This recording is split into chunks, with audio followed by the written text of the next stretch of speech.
Discuss कर रहा हूं जिसका नाम है mode of transmission. Mode of transmission का कदाचित ये मतलब नहीं है कि बीमारी कब आई, क्यों आई, कहां से आई। मोड ऑफ ट्रांसमिशन का मतलब है कि बीमारी एक व्यक्ति से दूसरे व्यक्ति में कैसे गई है। मोड ऑफ ट्रांसमिशन मेनली दो प्रकार के होते हैं, एक होता है डायरेक्ट और एक होता है इनडायरेक्ट। एक होता है दोस्तों डायरेक्ट और दूसरा कौन सा होता है, इनडायरेक्ट। सिंपल सवाल आपके सामने आ सकता है। अब देखो डायरेक्ट का मतलब होता है agent of disease and host दोनों एक जगह साइमल्टेनियसली मिले। मोड ऑफ ट्रांसमिशन का मतलब है कि the disease should be transmitted from one person to another person. पहली बात, मोड ऑफ ट्रांसमिशन सिर्फ कम्युनिकेबल डिजीज पे लागू होता है, नॉन कम्युनिकेबल पे नहीं होता है।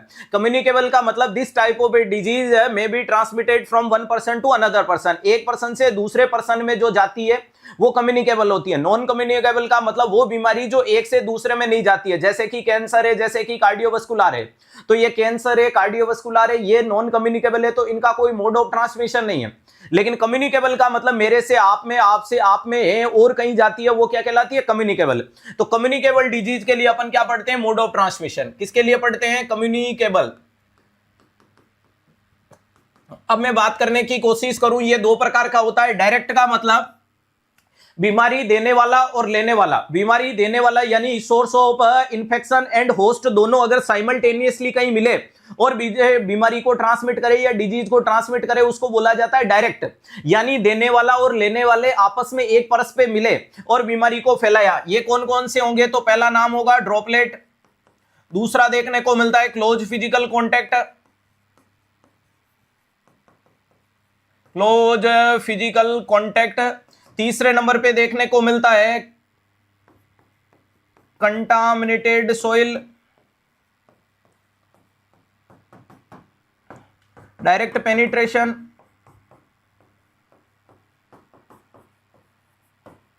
ट्रांसप्लेसेंटल,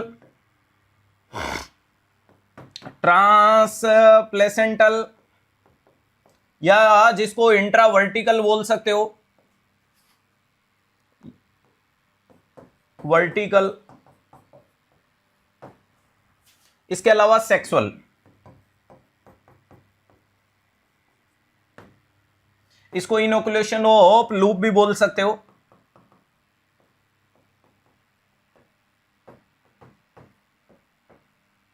चलेगा। अब बात करता हूं प्यारे दोस्तों, पहले नंबर पे मैंने लिखा डायरेक्ट मोड ऑफ ट्रांसमिशन का मतलब बीमारी देने वाला और लेने वाला कहीं एक जगह पे मिले। ड्रॉपलेट का मतलब कोई भी बीमार व्यक्ति है वो कफिंग, स्नीजिंग, लाफिंग कर रहा है और उसके कोई नियर बाई स्टैंड पर्सन है, अगर वो उस ड्रॉपलेट को इनहेल कर लेता है, उसको जो बीमारी मिलेगी वो ड्रॉपलेट है, जैसे कि मीजल्स है, चिकन पॉक्स है, कोविड है। ये ड्रॉपलेट वाला जो सस्पेंडेड पार्टिकल्स होता है ये वजन में भारी होता है, यानी इसकी साइज 5 मोर देन 5 माइक्रोन होती है और 5 माइक्रोन से बड़ा होने के कारण ये दूरी ट्रेवल नहीं कर सकता। तो जो कोरोना का वायरस है वो वजन में भारी होता है, तो अगर मैं कफिंग करूं तो वो 6 फीट से दूर नहीं जा सकता। इसीलिए बोला था कि 6 फीट की दूरी रखो। अरे 2 गज दूरी मास्क है जरूरी बोला था ना, क्योंकि वो 2 गज दूरी को क्रॉस नहीं कर सकता, वो उड़ेगा, उड़ करके यहीं गिर जाएगा। लेकिन आप बिल्कुल मेरे पास में खड़े हो तो आप उसको इनहेल कर लोगे, डायरेक्ट है। हाँ, दूसरा क्लोज फिजिकल कांटेक्ट, अगर आपको इसके बीज वाला मरीज है, लेप्रोसी का मरीज है, उसकी ही स्किन केयर वगैरह कर रहे हो, क्लोज कांटेक्ट में हो, प्रोलॉन्ग टाइम क्लोज कांटेक्ट में हो, तो आप उसके सिक्रेशन विक्रेशन के कांटेक्ट में आओगे तो आपको भी हो सकता है। नेक्स्ट कंटामिनेटेड सोइल, जैसे कि आपको बताया कि ये वर्म इन्फेस्टेशन है, टिटनस वगैरह है, ये आपको कंटामिनेटेड सोइल के माध्यम से यानी मिट्टी में पाई जाती है। नेक्स्ट हो गया डायरेक्ट पेनिट्रेशन, यानी डॉग बाइट वगैरह, कुत्ते ने काटा, कुत्ते ने खुद ने नोचा, तो डॉग बाइट या रेबीज नाम की बीमारी डायरेक्ट मोड ऑफ ट्रांसमिशन में कंसीडर्ड होती है।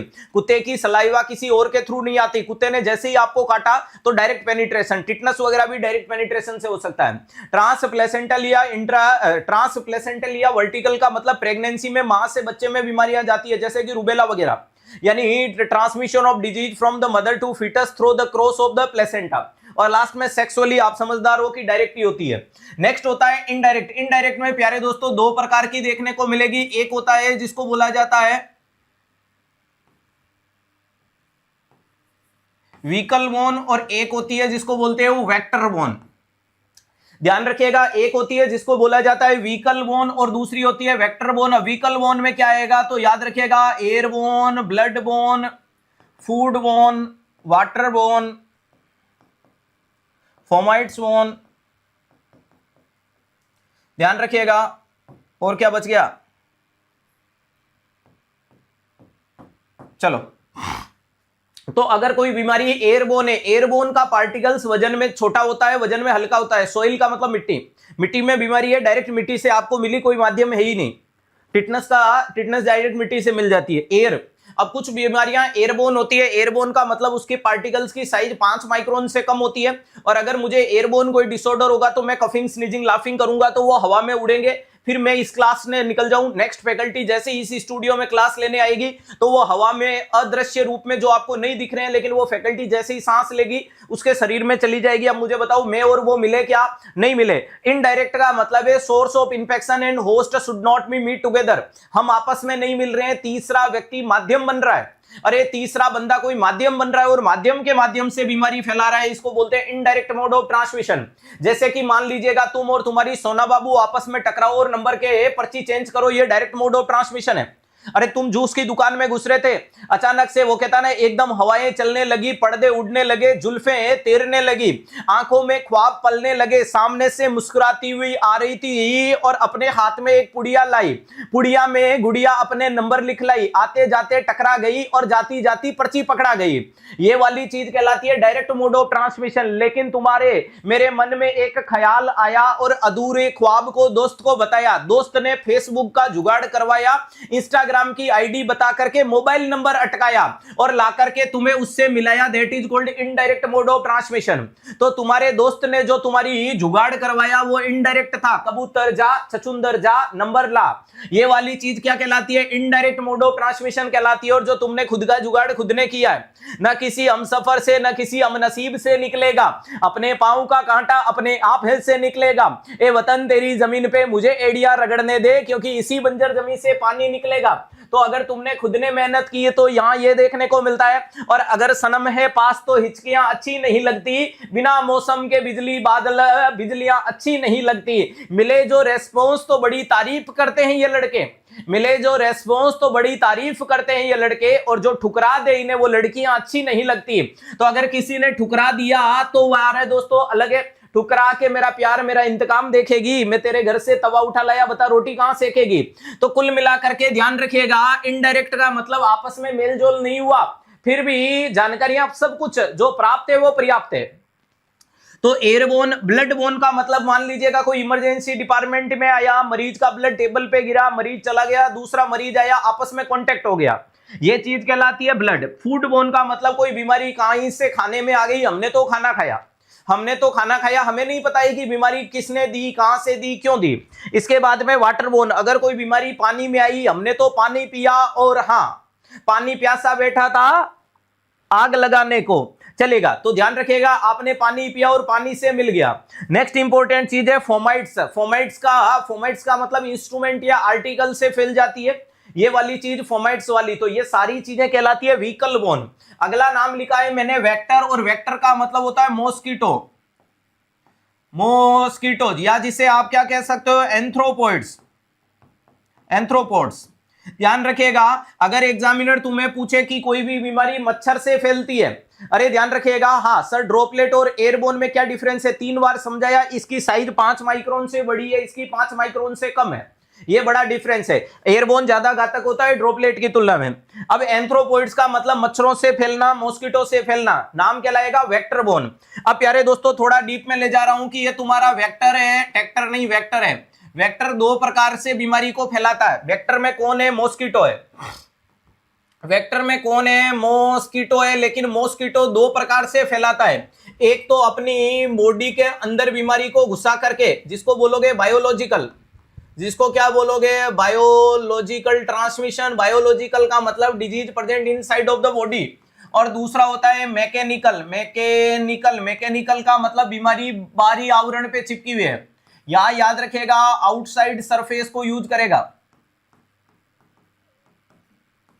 आउटसाइड सरफेस का यूज करेगा। और यहां क्या बोलोगे? Inside surface. तो मेरी बात को ढंग से समझने की कोशिश कीजिएगा। अगर आपका मच्छर कीचड़ में बैठा, ध्यान रखिएगा, अगर आपका मच्छर कीचड़ में बैठा और किचन से आकर के आपके कहीं खाने वाने में घुस गया या आपको बीमारी दे दी, यानी मच्छर खुद बीमार हुआ ही नहीं, अपनी बाहरी आवरण को यूज लिया, दैट इज कॉल्ड मैकेनिकल। इसको क्या बोला जाता है? मैकेनिकल। लेकिन बीमारी मच्छर में एंटर कर गई तूने मारी एंट्री यार, दिल में बजी घंटियां। और जैसे ही बीमारी आपके मच्छर के शरीर में एंटर की तो यहां 3 नाम देखने को मिलते हैं। अरे यहां 3 नाम आपके सामने आएगा। पहला नाम है जिसको बोलते हो प्रोपोगेटिव, प्रोपोगेटिव बायोलॉजिकल ट्रांसमिशन। दूसरा नाम आता है जिसको बोला जाता है साइक्लोप्रोपोगेटिव, साइक्लोप्रोपोगेटिव। और तीसरा नंबर पे नाम आता है जिसको बोला जाता है साइक्लो डेवलपमेंट। क्या बोला जाता है? Cyclo development. ध्यान रखिएगा, वेरी इंपॉर्टेंट चीज है कि ये 3 चीजें आपके सामने देखने को मिलती है। प्रोपोगेटिव का मतलब जो बीमारी मच्छर के शरीर में है वो P फॉर प्रोपो, P फॉर प्रोग्रेस। प्रोग्रेस का मतलब आप कह सकते हो only replication present, only replication. Replication का मतलब फैलना। बीमारी मच्छर के शरीर में दे धनाधन फैल रही है। और ये चीज आपको देखने को मिलती है प्लेग नामक बीमारी में। किसमें मिलती है? Propagative biological transmission should be seen in plague. ध्यान रखिएगा, वेरी इंपॉर्टेंट चीज है कि क्या कंडीशन देखने को मिलती है। अगर आपसे बोला जाता है प्रोपोगेटिव बायोलॉजिकल ट्रांसमिशन का मतलब क्या है? Only replication should be available या only replication should be present, most commonly seen in plague. Cyclo propagative का मतलब साइकिल भी चेंज करेगा और प्रोग्रेस भी करेगा। ये साइकिल के साथ में क्या करेगा? Cycle changes as well progress या एज वेल रेप्लिकेशन, दोनों कर रहा है। बीमारी को फैला रहा और साइकिल चेंज कर रहा है। यह देखने को मिलता है मलेरिया में। अरे ये कंडीशन किस में देखने को मिलती है? मलेरिया में देखने को मिलता है, जहां साइकिल भी चेंज हो रहा है, यानी सेक्सुअल एसेक्सुअल बहुत सारे साइकिल होते हैं। और ध्यान रखिएगा उसके साथ में ये प्रोग्रेस भी कर रहा है। और लास्ट में साइक्लो डेवलपमेंट का मतलब only cyclic changes, only cyclic changes देखने को मिलता है। और ये कंडीशन आपकी आएगी किसमें? डिप्थीरिया में। किसमें आएगी? डिप्थीरिया में। तो वेरी इंपॉर्टेंट चीज है, एग्जामिनर कई बार पूछता है biological transmission of malaria should be stop with, तो आपको जवाब देना है गंबोसिया फिश है। गंबोसिया नाम की मछली आती है, उस मछली की लार्वा अगर आपने किसी पानी में डाल दी तो मच्छर जब उस पानी को पिएंगे तो मच्छर को मलेरिया नहीं होगा, और मच्छर को मलेरिया नहीं होगा तो तुम्हें भी नहीं होगा। तो गंबोसिया फिश, गंबोसिया फिश कौन से ट्रांसमिशन को रोकती है? तो बोलना कि साइक्लो प्रोपोगेटिव बायोलॉजिकल ट्रांसमिशन को रोकती है। कौन बोल रहा हूं? गंबोसिया फिश। गंबोसिया फिश, ध्यान रखिएगा, गंबोसिया फिश वाली कंडीशन क्या करती है? इसको रोकने की कोशिश करती है। इसी के साथ मोटे मोटे रूप में मोड ऑफ ट्रांसमिशन हुआ स्वाहा। बोलो बांके बिहारी लाल की जय।